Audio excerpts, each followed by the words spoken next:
तो नमस्कार दोस्तों, स्वागत है मगन ट्यूटोरियल्स में। उम्मीद करता हूं सब लोग स्वस्थ होंगे, व्यस्त होंगे, ज़बरदस्त होंगे। दोस्तों 69,000 शिक्षक भर्ती की जो राह है वो आसान दिखाई नहीं दे रही है, क्योंकि कई सारे मामले हैं इस भर्ती से संबंधित। तो सारी चीज़ों के बारे में मैं आपको बताऊंगा।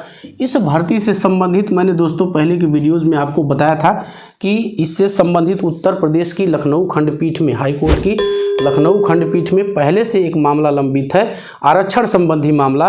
और फिर से ये मामला जो है सुप्रीम कोर्ट में भी है। तो सुप्रीम कोर्ट के मामले की भी मैं आपको जानकारी दूंगा कि आखिर सुप्रीम कोर्ट में क्या है मामला और किस कैटेगरी में सुप्रीम कोर्ट में डाला गया है। यदि इसके अगेंस्ट आर्डर आ जाता है तो भर्ती पे क्या इफेक्ट पड़ेगा, ये सारी चीज़ें मैं आपको बताऊंगा। दोस्तों यहाँ पे किस कैटेगरी में सुप्रीम कोर्ट में ये है, रजिस्टर्ड क्या हो सकता है इसमें, और फैसला कब तक आ सकता है, हम सभी जानते हैं। दोस्तों ये वीडियो बनानी ज़रूरी थी, इसलिए ज़रूरी थी क्योंकि इस मामले की सुनवाई 14 दिसंबर को होनी है।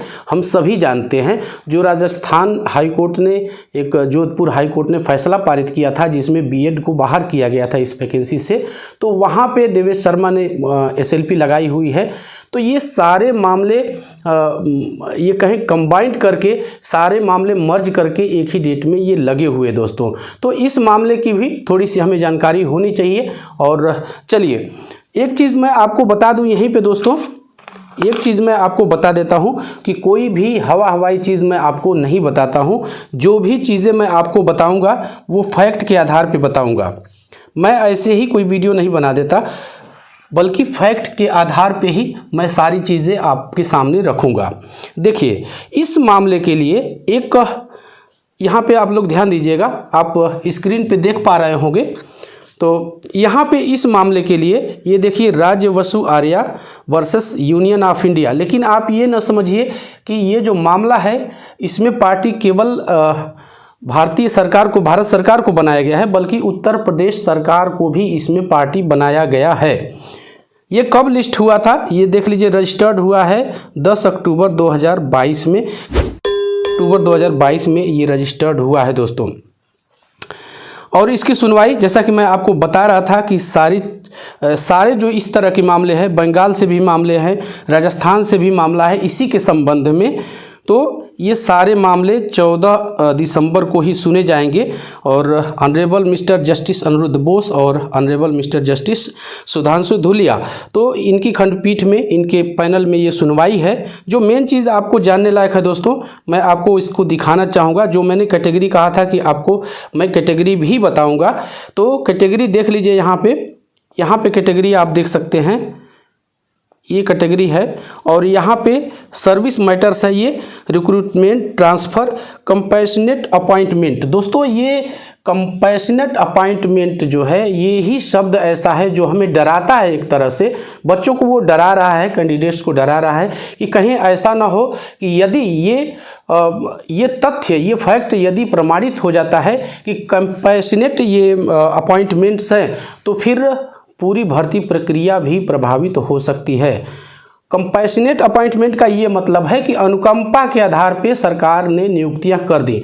और अनुकंपा का मतलब ये हो जाएगा, न सिर्फ आरक्षण से संबंधित वो होगा, बल्कि जो बीएड का मामला भी है कि बीएड पीआरटी में वो एलिजिबल नहीं है, इसको बाहर किया जाना चाहिए। जैसा कि आप लोग जानते हैं कि राजस्थान हाई कोर्ट ने इस तरह का एक फैसला दे भी दिया है।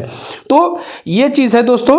दूसरी चीज़ मैं आपको बता रहा था कि यहाँ पे पार्टी जो इन लोगों ने बनाया है, केवल आप उत्तर प्रदेश सरकार या केंद्र सरकार को नहीं बनाया है, बल्कि यहाँ पे देख लीजिए, ये पिटिशनर्स डिटेल है, राजवसु आर्या वर्सेस ये लोग। और रिस्पोंडेंट्स में आप देख लीजिए, यहाँ पे पहली जो पार्टी बनाई गई है, पहली है यूनियन ऑफ इंडिया, यानी भारत सरकार को।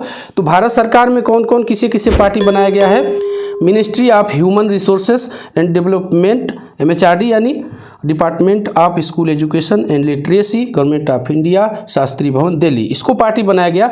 जो दूसरी पार्टी बनाया गया है एनसीटीई को बनाया गया है, आप देख सकते हैं यहाँ पे एनसीटीई को बनाया गया है। और member secretary national council for teachers education, तो इनको ये पार्टी बनाया गया है। दूसरी पार्टी के रूप में स्टेट यूपी को भी बनाया गया है दोस्तों। यहाँ पे उत्तर प्रदेश सरकार को भी पार्टी बनाया गया है। इसमें किसे किसे पार्टी बनाया गया है ये भी देख लीजिए। Additional secretary basic education department Uttar Pradesh government, civil secretary को लखनऊ और अदर। तो ये पार्टीज बनाया गया दोस्तों। सबसे बड़ी जो जानने वाली चीज़ ये है कि यदि ये साबित हो जाता है कि अनुकंपा के आधार पर नियुक्तियाँ की गई हैं, तो मैं कहता हूँ कि ये पूरी भर्ती प्रक्रिया फंस सकती है।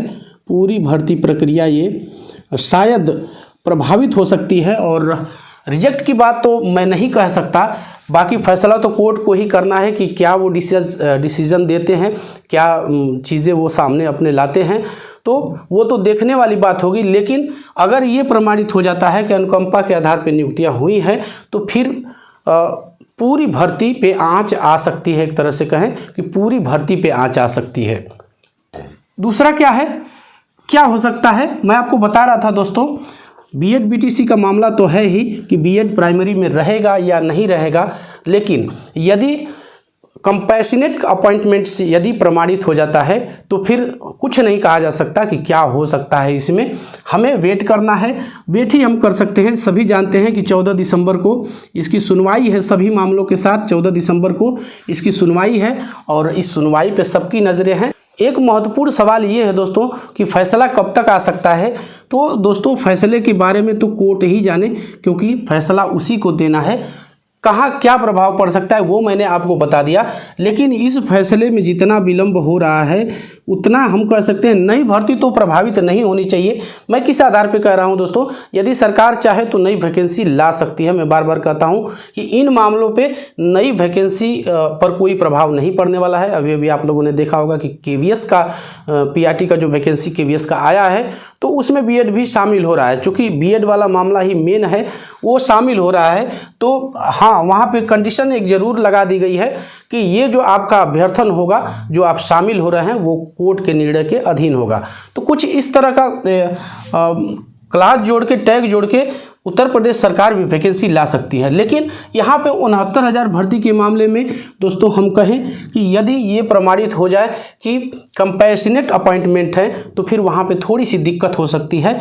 और यहाँ पे ज़रूर कहूँगा कि ऐसे पहले भी मामले रहे हैं, तो घूम फिर के बाद सरकार पे ही कहीं न कहीं से ये आएगी। तो ये डिसीज़न मुझे जो लगता है, मैं अपना विचार बता रहा हूं दोस्तों, आप लोग भी विचार बताइएगा, क्योंकि मैं भी आपके ही बीच से हूं। अंदाज़ा सारे लोग लगाते हैं, हम भी अंदाज़ा ही लगाते हैं। कुछ तथ्यों के आधार पर कुछ लोगों से बात करते हैं जो ऐसी चीज़ों से जुड़े हुए हैं।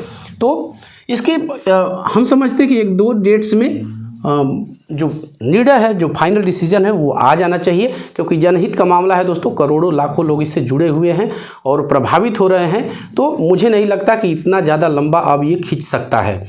तो बस दोस्तों यही था आज की इस वीडियो में। उम्मीद करता हूँ कि आपको ये वीडियो पसंद आई होगी। और चलते चलते एक रिक्वेस्ट ज़रूर करूँगा कि दोस्तों कृपया आप इस चैनल को लाइक, शेयर और सब्सक्राइब ज़रूर कीजिए। इससे हमें एक मोटिवेशन ज़रूर मिलता है। मिलते हैं अगली वीडियो में, तब तक के लिए नमस्कार।